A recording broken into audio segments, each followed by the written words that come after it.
Getting on lots of freeway can be intimidating, so we have 5 tips that'll help you be a pro in no time. Step 1. Use the ramp to speed up. Try not to disrupt the flow of traffic.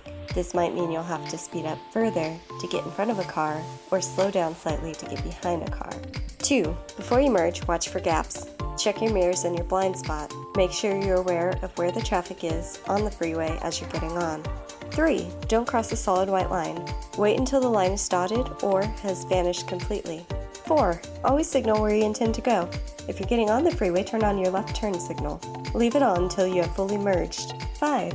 Move to the far right lane a mile ahead of your exit. When you go to get off of the freeway, you'll need to know where your exit is. When you see the sign for your exit, go ahead and go to the right-hand lane. Don't reduce your speed until you get on the ramp. As you exit, practice these steps again.